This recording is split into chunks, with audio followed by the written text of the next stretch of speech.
La météo pour cette semaine, ça filme. Eh oui, ça filme. Salut. Salut la compagnie. Alors aujourd'hui, on n'a pas de micro, on n'a pas de pied pour filmer parce qu'on l'a oublié dans La voiture. la voiture. Ce soir, c'est Shavuot. Shabbat et demain soir, c'est Shavuot. Shavuot. Qu'est-ce qui va se passer demain soir? On va. Est-ce que vous savez? Brûler des chamallows. Des chamallows. Oui, évidemment. Brûler des marshmallows, éventuellement, ça sera dimanche, éventuellement, pas chez tout le monde. D'accord? Donc, regardez-moi ici. Qu'est-ce qu'on va faire demain soir? On va recevoir Motsai Shabbat, samedi soir, on va recevoir la Torah. En fait, on va la recevoir dimanche matin. D'accord? Oui. Dimanche matin. Mais samedi soir, on va faire une grande Fête. Pas fête, une grande séouda, non? Une grande séouda, non, une grande sieste. On va bien dormir, on va bien se reposer pour être en forme dimanche matin, Nachon. Shai, n'est-ce pas? Bah, Ouais, parce que il y a un somme, non?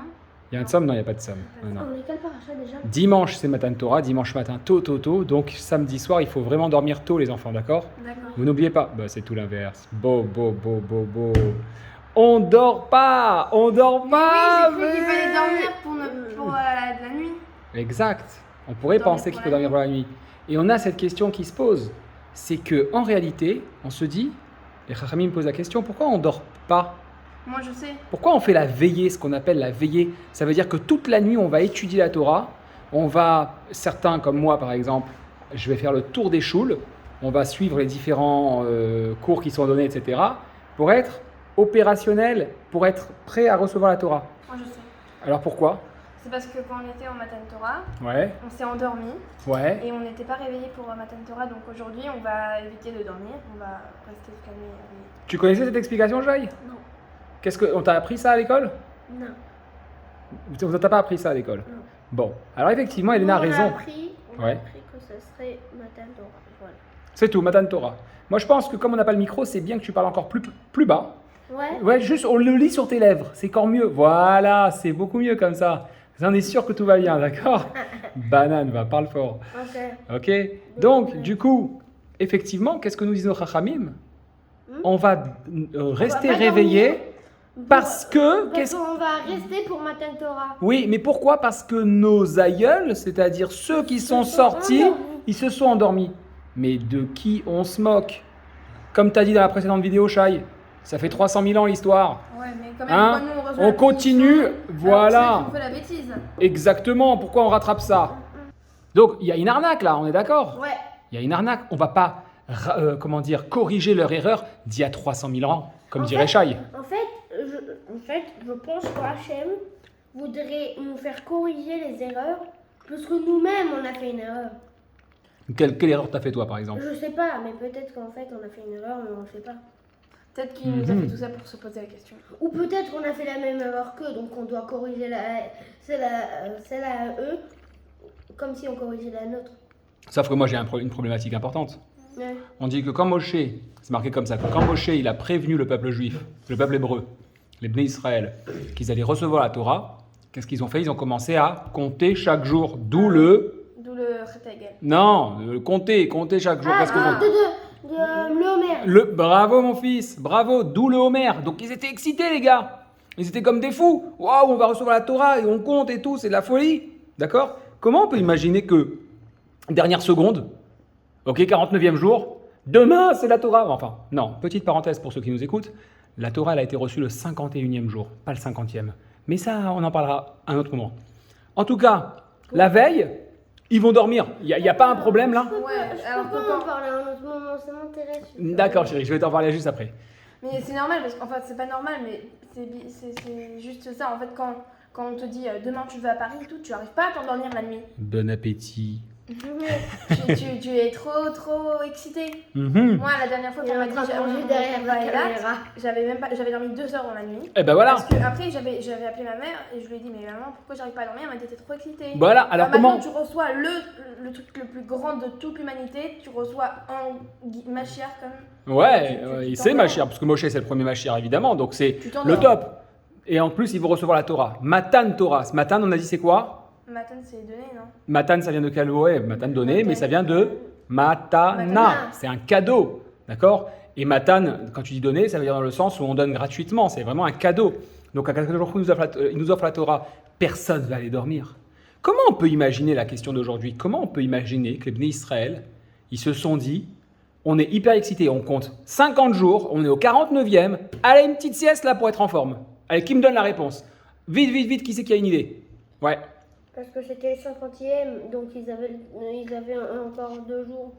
Non mais quel rapport? Tu comptes, t'es à la fin. Je t'explique, Peut-être pour ne pas être fatigué quand c'est ton anniversaire, le cadeau il arrive, tu attends tous les jours, tu me dis papa c'est quand mon anniversaire? Dans une semaine, ok c'est combien de temps? Dans 3 jours, c'est combien de temps? Dans 2 jours, dans 1 heure? 1 heure tu me dis papa je vais me faire une petite sieste. T'attends ton cadeau. Ça peut arriver de n'importe quel instant. Bah peut-être que et peut-être qu'ils ont plus cru. Ah pas mal. Bah c'est comme en fait t'attends et genre à un moment tu dis bon le temps que ça arrive je vais dormir. Shai, t'es d'accord avec ça? Ouais, très d'accord. Ouais, t'as même pas écouté, répète. Je te connais par cœur. En fait, elle a dit qu'en fait, ils y croyaient plus. Voilà, tu vois, j'ai écouté. Ah, tu m'as eu, j'avoue. Écouté. Bon, effectivement. Alors, je vais vous donner le petit secret qu'il y a ici. En réalité, les Bnei Israël, c'est évident qu'ils ont écouté. C'est évident qu'ils avaient envie grave. Mais écoutez bien cette histoire. Qu'est-ce qui se passe la nuit quand on va dormir? Bah, il y a les malachim qui viennent, non? Malachim qui viennent, alors d'où tu sais cette histoire? Bah, déjà, non, c'est pas il y a le malachim, mais on m'a toujours dit de pas dormir avec les pieds dans la porte. Parce que... Non, ça n'a rien à voir. Qu'est-ce qui se passe la nuit quand on dort? Ah, Shai. Hachem nous prend le chemin. Shai, Bah ouais, Hachem nous prend la Neshama. Et, parle fort. Il nous prend la Neshama. Mais maintenant que j'y pense. Attends, ça veut dire quoi il nous prend la Neshama? Bah, il nous prend la moitié du Neshama pour. Je sais pas. Ça veut dire que la Neshama, c'est pas qu'il nous prend la Neshama. Elle se reconnecte à Kadosh Baruch Hu. Elle Elle remonte prend de la force. à 80%. Elle est près d'Hachem. Alors quoi? peut-être qu'on doit rester éveillé pour être le plus à côté d'Hachem. Bah, c'est l'inverse. Bah, pourquoi pas? C'est l'inverse. Oui, c'est l'inverse. Bah, si la Neshama. Si on dort pour être proche d'Hachem, pourquoi on reste réveillé? Exactement. Ah, voilà, Shai pose la bonne J'ai cru question. la nuit. Donc, les Bnei Israël, qu'est-ce qu'ils se disent à ce moment-là? Ils se disent, regardez. On va être le plus à côté d'Hachem pour que quand on va à la Torah, on est bien prêt, on est. T'as tout après compris. vendredi, genre. T'as tout compris, Shai, t'as compris? T'as compris ou pas? Je suis obligé de lui donner des coups de pied en dessous de la table pour qu'il regarde l'écran. J'ai compris. Pour qu'il soit avec nous, ce J'ai coco. compris. Hein? J'ai Regarde-moi. compris. Quand on va y aller dormir maintenant pour être le plus. Les Bnei Israël, ils se disent quoi? Ils se disent, si on va dormir, la Neshama, elle va se reconnecter avec Akadosh Baruch Hu, et du coup, on va être encore plus, ça fait 7 x 7, ça fait 49 jours qu'on se prépare, les différentes étapes, 49. comme la Kabbalah nous apprend, il y a différents mondes qu'on peut grimper, qu'on peut évoluer, ok? Ils évoluent tout ça, ils bossent sur eux-mêmes, de la folie. C'est quoi les 49 Autre vidéo, d'accord? C'est différentes étapes, Ok. d'accord? On en parlera, promis, je vous prépare ça. Mais ils ont fait tout ce travail. Chaque jour, ils ont progressé comme un escalier qu'on monte. Arrivé au dernier jour, ils enfilent un vêtement de folie. Ils se disent quoi? On va se coucher. La Neshama, elle va monter à 80% chez Akadosh Baruch Hu. Boum, on recharge les batteries à donf. Quand Akadosh Baruch Hu, il va envoyer les feux d'artifice sur le mont Sinaï, on va se réveiller. Waouh, en connexion totale, on est au top du top. Est-ce que vous comprenez la kavana des Bnei Israël à ce moment-là? Mais alors pourquoi ils nous punissent puisque notre kavana elle était Ah, bonne? À chaque fois qu'on fait une bêtise, ils nous disent c'est pas grave parce que ta kavana c'était pas ça. ah, Quand par Khazak. exemple on fait une bêtise et on veut te donner du sel et le sel il tombe, la kavana c'est de te donner quelque chose, du bien. Alors pourquoi tu nous punis? Tu veux pas juste nous dire. Pourquoi bah, Kadosh Baruch Hu, Shai, aujourd'hui il nous dit vous allez rattraper cette erreur? C'est pas vraiment une erreur, hein. Ouais, c'est vrai. Et vous allez pas dormir du tout. C'est quoi ce délire? Alors, en fait, peut-être qu'ils voulaient pas qu'ils dorment. Oui, mais pourquoi ils veulent pas qu'ils dorment? Pourquoi Kadosh Baruch Hu il veut pas qu'ils dorment? Peut-être parce que comme ils vont recevoir la Torah, peut-être que non seulement la Neshama deux trucs. Premièrement, la Neshama va monter à 80%. Chez Hachem. Mais il veut pas qu'on monte chez Hachem. Oui, il veut pas.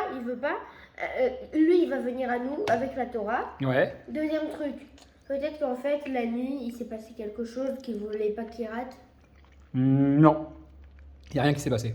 Bah alors peut-être qu'en fait il veut qu'on soit dans le gashmi le plus possible. En fait, pour arriver au Rouhani le plus. oh là là, je t'adore, t'es trop une bombe dans tes réponses. Mais C'est exactement ça, Shai. Écoute bien, ça se rapproche, on va dire. La Torah, elle appartient pas au Bnei Israël. La Torah, elle appartient au monde. Tout le monde. Mais La preuve celui qui même, veut l'apprendre, il demain, dimanche du moins, Matan Torah, on ne reçoit pas la Torah vraiment. On reçoit les Aseret Adibrot. Akadosh Baruch Hu, il va dire Ani Hashem Elokechem. On recevra les Aseret Adibrot, les tables de la loi, beaucoup plus tard. Moi j'ai cru. D'accord? On va recevoir 17 Tammuz, la Torah en elle-même. Mais, écoute bien ça, Shai. J'ai cru que tu disais genre. La Shavuot, la Torah, elle est donnée au monde. L'univers, le monde entier, il reçoit la Torah, c'est-à-dire il reçoit toute la condition, toute la propriété de qu'est-ce que c'est, comment ça fonctionne ce monde, comment il fonctionne ce système. Et il dit Ani Hashem Elokechem, il commence la Serat Adibrot, d'accord? Il va les dire, les Bnei Israël, ils vont mourir, ils vont ressusciter parce que. Et après il va dire Moshe, s'il te plaît, parle-nous, toi, alors qu'au début il voulait que ça soit pas Moshe, il voulait que ce soit Kadosh Mais Baruch alors, Hu. c'est ça la question peut-être. Pourquoi ils voulaient pas qu'ils dorment pour que, en fait, s'ils dorment pas, selon la Gashmiut, en fait, s'ils dormaient, puisqu'ils ont dormi, ils auraient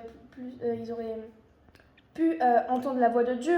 peut-être. Alors justement, Parce qu'ils étaient dans pourquoi la... Kadosh Baruch Hu, il veut ça? Parce que la Torah, elle est donnée au monde entier. Évidemment, en priorité, Ah, peut-être que c'était plus Rouhani, ça compte pas. il donne la Torah au monde. En priorité au Bnei Israël, dans le sens, vous avez une mission particulière, Vous c'est de donnez le guider les Torah. nations, guider tout le monde, comment on doit comprendre ça. Donc nous, on a un rôle particulier sur cette Torah, mais la Torah, elle appartient à tous. D'accord? Et quelle est la propriété de la Torah? C'est que la Torah, elle doit te servir quand tu conduis ta voiture, quand tu t'occupes de tes enfants, quand tu achètes une maison. Matériel. C'est matériel, ça veut dire quoi? C'est la matérialité qu'on relève vers la spiritualité. La gashmiout vers la rochniut. Celui qui pense qu'il peut passer sa vie à étudier la Torah, à mettre son talit, ne pas bouger, il arrête de travailler, il vit dans une tente, il veut parler à personne, il veut pas se marier, il veut rien faire pour être entièrement connecté à Kadosh Baruch Hu, un petit peu comme les Bnei Israël, ils se disent la nuit, la Neshama elle va monter entièrement, alors je serai au top. Et c'est vrai. C'est vrai, moi je l'ai testé. Quand on étudie, on n'a plus envie de s'arrêter. On n'a même plus envie d'être dans ce monde. On n'a plus envie d'être dans ce monde gashmiout. On se dit, pourquoi je vais me casser la tête? Comment je peux perdre mon temps à aller travailler, à gagner de l'argent, à payer mes factures, à me battre avec le voisin qui m'a pris ma place de parking, etc. Alors que je peux être que dans la Torah. Tu te rends compte, Shai? Comment je peux me prendre la tête? Kadosh Baruch Hu, il te dit, non les amis, vous n'avez pas compris. Tu dois prendre les deux et faire un ensemble. Exact. Si vous vouliez rester Rouhani, Elle répond à toutes les questions. eh ben Bala, va plus vite. Si vous voulez rester Rouhani, Des questions. alors regarde, je t'explique et réagis. Oui. Si vous voulez rester Rouhani, c'est-à-dire spirituel, la Neshama est dans le ciel. Il n'y a aucun problème, j'ai pas besoin de vous pour ça, vous serez resté dans la Neshama, dans le ciel avec moi. Je vous ai mis sur terre. C'est pour pouvoir revenir vers le haut, mais dans la matérialité. Et devenir beaucoup plus fort qu'elle Et déjà beau- dans la exactement. matérialité. Votre corps, ça doit être un mishkan, comme on a vu. Il doit être en bonne santé, il doit être bien nourri par des produits cachers, etc. Votre temps, il doit être organisé avec toutes les tfilotes, avec Shabbat, avec les chagim. Vous devez être organisé pour que vous ressentiez dans l'endroit le plus difficile tout en bas, la Gdusha d'Hachem. Comment ça fonctionne? Et à ce moment-là, on ne va pas aller dormir. Parce que si les Bnei Israël, ils ont voulu aller dormir, c'est pour aller étudier. Donc celui qui te dit demain, ah moi je suis un grand rave, je suis Donc, un on grand va pas rabbi, étudier. un grand Talmid Chacham, et je vais faire que étudier, me couper du monde, ne faire que ça, ça va pas. Attends, mais je voulais rajouter un petit truc, c'est pas Dis-moi. hyper en rapport, mais c'est rapide. Vas-y. N'est-ce pas, il y avait un rabbi, je crois que c'était Rabbi Akiva qui était dans une grotte, non? Non, Rabbi Pendant Shimon les- Bar Yochai. Voilà, c'est lui. Et ben, quand il est sorti et qu'il a tout brûlé avec ses yeux, donc il a fait l'erreur parce qu'il était que dans la Rouhaniout. Il Exactement. aurait dû apprendre dehors, Exactement. donc il a fait une erreur. Ouais. Ça veut dire qu'il s'est rendu compte au bout de 7 ans, et il a dit à son Talmid, on a fait une erreur. On est resté trop enfermés, on s'est quitté de ce monde. Et justement, il est reparti étudier pour revenir dans ce Mais monde. comment il a fait? Il a tout brûlé avec ses yeux? Non, il n'a pas brûlé avec ses yeux. Ça voulait dire que il n'arrivait lui plus à brûlé. supporter la matérialité de ce monde. Et là, il s'est dit, on a trop été dans la Torah, on a trop été déconnecté, ça ne matche pas. Il faut qu'on prend tout et les deux sortent et on... Ça veut La dire, Gashmiut et la Rouhaniout, voilà, on il fasse- faut qu'on puisse supporter les choses, il faut que la Torah qu'on étudie, faut qu'on fasse la même elle chose. nous serve dans ce monde. Et c'est comme ça que sort le Zohar. C'est-à-dire que finalement, une fois qu'il a réussi à comprendre Mais que la alors- difficulté des gens, c'était véritablement d'être là et que ce qu'il avait étudié devait pouvoir servir dans notre monde, alors il en sort le Zohar. Mais la première étape, effectivement, il y a une forme, on peut dire ça comme ça, parce que justement toute la force de la Torah, c'est que même Moshe Rabbeinu, il a fauté. Tout le monde faute, tout le monde. Tous les humains. On a le droit de faire des erreurs pour rebondir, pour aller plus haut. Et on a le droit. Donc, effectivement, on a compris maintenant que quoi, Shai?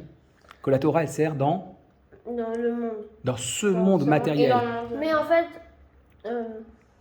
s'il restait tellement enfermé, quand tu dis il a brûlé les choses avec ses yeux. C'est chez Rabbi Shimon Bar Yochai, c'est une autre histoire Oui. parallèle, mais oui. Mais en fait, quand tu dis ça, Oui.